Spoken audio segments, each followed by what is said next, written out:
کله چې غزوه بنو مصطلق وشوله د هغې نه بعد د هغې رئیس د بنو مصطلق رئیس او مشر حارث ابن زرار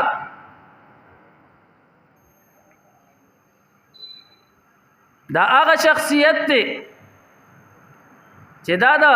ام المؤمنین جویریه رضی الله تعالی عنها والد صاحب دی.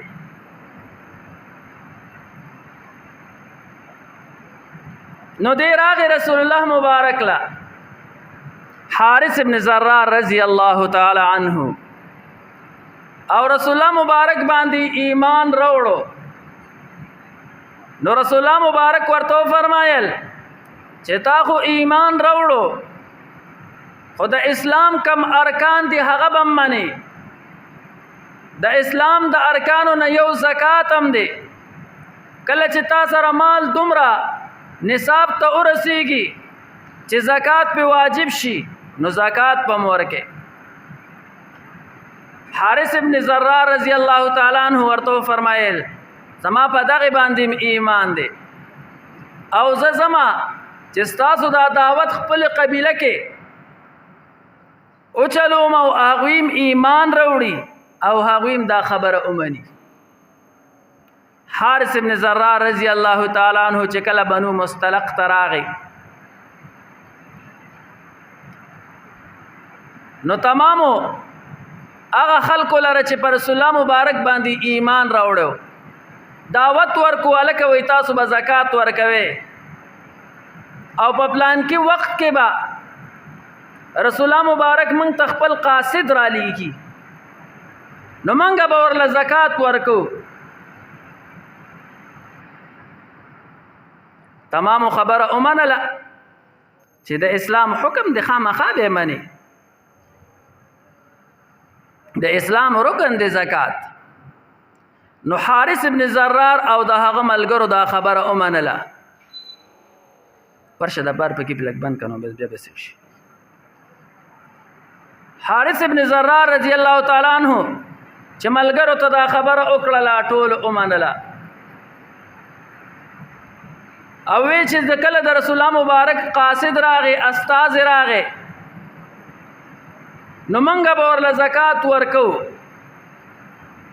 حارث ابن زرار رضی الله تعالی عنہ ځان سره ملګری مقرر کړل او زکات د ټولو نه راغون کو چې اوس په رسول الله مبارک قاصد راضی کم وخت چې ورته یاد کړو هغه وخت چې رانږدې شو نو رسول الله مبارک په انتظار باندې او حارث ابن زرار رضی الله تعالی عنہ داغه ملګری چې اوس په مونږ ته رسول الله مبارک قاصد را لیږي هغه وخت چې راغی نو هغې کې لږ تاخیر راغی او رسول الله مبارک قاصد لا اونه لیږلو نو د خپلو ملګرو ته ووی د حارث ابن زرار رضی الله تعالی عنہ چې لکه ما ته رسول الله مبارک ویلو چې په پلان کې وخت باندې باندې درځي زمونږ قاصده نو دا قاصد خو جوړ را نه غي خو کېدی شي چې رسول الله مبارک زمونږ نه خپه شوي وي پس خبره باندې نو داسې کار به وکړو راځئ چې په خپله لاړ شو. کله چې دوی را روان شو دلته رسول الله مبارک هم قاصد روان کو چې لاړ شه او بنو مصطلق ته او د هغې ځای نه د هغوی کم زکات دی هغه ترې راوړه ځکه چې مخکې د زکات طریقه دا وه چې ټول به بیت المال ته راغونډېدو او بیا به د هغې نه په غریبانانو او د هغې چې کوم مصارف دي په هغې باندې تقسیمېدو. زما او ستا زمانه کې د زکات ورکولو طریقه بدله شوې ده. بیت المال والا لکه د ورکو نو هغه به په داسې ځای باندې ولګوي یا به پې عیسایانو له چرچ جوړ کړي یا به پې شیعاګانو له امام بارګاه جوړه کړي یا به پې قادیانانو له عبادت خانه جوړه کړي. ځکه چې زما او ستا په وخت کې د بیت المال چې کوم مشران دي هغه ټول فساق فجار را جمع شوي دي. هغه ما تعالی زکات پیسې شولې یا داسې نور خیرات صدقات پیسې شولې هغه په صحیح ځای باندې نه لګي، یا به په کرکټ والا لګراوند جوړ کی، یا به په داسې سبل صدا گانو وغیرہ انتظام کی، مرکزونه به د گانو جوړ کی. نو ځکه بیت المال لا په دې ټیم کې زکات نه دی ورکول پکار، په خپل تا غریب معلوم دی اغله ورکا. علا کل حال مخکې طریقه دا وه چې بیت المال ته به زکات راغونډېدو او هغه زکات به تقسیمېدو د بیت المال د مشرانو د طرف نه په مصارفو باندې به تقسیمېدل. حضراتو رسول الله مبارک یو خپل صحابي ولید ابن عقبہ ابن ابي معيط رضی الله تعالی عنه دای زکات پسې ولېږو چې لاړ شه او د بنو مستلق نه زکات راوړه. دې چې کله راغې او هغې تک لږ ورنږدې شو نو بعضو روایاتو کې داسې راځي چې کله دوی ته پته ولګېده چې موږ له د رسول الله مبارک قاصد راغې نو وایي د دوی د ډېرې خوشحالۍ نه راووتل چې ورشو او موږ استقبال وکړو د رسول الله مبارک د طرف نه موږ ته قاصد را روان دي، ډېر زیات خوشحاله شو. او په بعضو روایتو کې راځي چې نه دوی دا زکات راغستي او راوتي. ولید ابن عقبہ ابن ابي معيط رضی الله تعالی عنہ چې کله دوی ولیدل نو د دې بنو مستلق سره چرته مخکې وې داسې څه دشمنی تیره شوې وه نو دته هغه خپله دشمني را یاده شوه چې جوړ دا ما پسې راووتل او ما قتل کوي. اوس یې تحقیق ونه کو او زر را واپس شو. رسول الله مبارک له راورسېدو وایي رسول الله مبارک تاسو خو زه زکات پسې لېږلی وم چې د هغوی نه د زکات مال راوړه، هغوی خو ما پسې راووتل او زما د قتل منصوبه جوړه کړې وه، زه قتل کولم. کله چې رسول الله مبارک ته پته ولګېده رسول الله مبارک هم ډېر غوسه شو چې ښه دوی ما ته وویل چې زکات پسې به کس راولېږي او اوس یې ته قتل کولې. خالد ابن ولید رضی الله تعالی عنہ ته وویل ځان سره یو دسته تیاره کړه او لاړ شي په دوی باندې حمله وکړه. خو د مسلمانانو زورو چا ورته څه ویلي شو نه، د ایمان طاقت ټول کافران ټول عیسایان ټول یهودیان یې ماتحت ګرځولي وو، چا ورته برکتې نه شو، خبره به یې څنګه کړې وه. دا خو موږ خوارو زار شو چې صرف او صرف احتجاج او مظاهرو ته کېناستلو، نور څه نشو کولی. موږ احتجاج به کوو، مظاهرې به کوو او کم کافر چې موخي هم هغه ته به موږ خپل فریاد کوو. علا کل حال ویلال شاه خالد بن ولید رضی الله تعالی عنہ ته ویلال شاه او په بنو مستلق باندې حمله وکړه. یو دسته ور سره تیار شوله. دوی چې کله د مدینې منورې نه راووتل حارث بن زرار رضی الله تعالی عنہ ورله مخې له ورغې سره د خپلو ملګرو. چې کله میلو شو ورته حارث بن زرار رضی الله تعالی عنہ ورته وایي تاسو چا پسې ځئ؟ جنگ له خراوت یې ځکه چې سازو سامان د جنگ ور سره. نو وایي تاسو چا پسې ځئ؟ خالد بن ولید رضی الله تعالی عنہ ورته وفرمایي تاسو پسې درځو که نه، تاسو سره به جنگ کوو. وایي ولې موږ سره جنگ کوئ؟ وایي تاسو د رسول الله مبارک قاصد او استاد چې درغلی هغه هم قتل کو، هغه تاسو پسې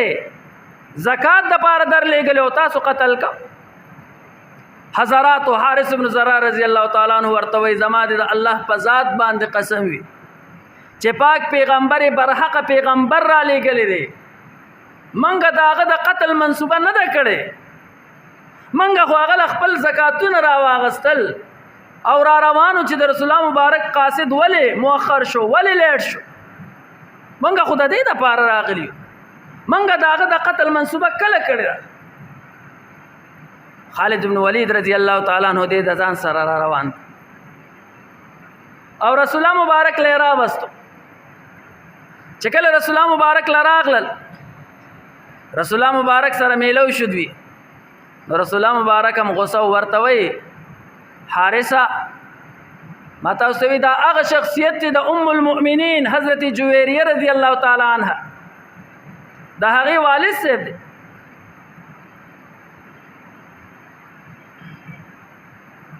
ورته وی رسول الله مبارک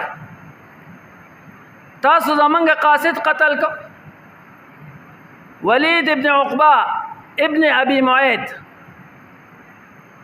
دام قتل کو حارث بن زرار رضی الله تعالی عنہ ورته وینا نه منګه خو نه قتل کړي رسول الله مبارک منګه خو د دې د پار راغلی چې دلا منګه تاسو له زکات وروړو تاسو کم قاصد را لګو هغه تاخير علامه ابن کثیر رحمه الله بیان فرمایي وای دوی راغلیو د ماسپخیم مونږ کېدو دغه ټیم لراغلل او وای د ماجیګره پورې دا مجلس شروع پورا تحقیق پکار دی د خبره رسول الله مبارک ته دوی دغه خپل عذر پیش کی چې نه رسول الله مبارک منګه خدا سے چکار نه دی کړي چې کله د مازیګر ټیم شو حضرت بلال رضی الله تعالی عنہ اذان شروع کو اذان چې کله وشو دغه ټیم کې آیات مبارک نازل شو یا ایها الذین آمنوا ان جاءکم فاسق بنبأ فتبینوا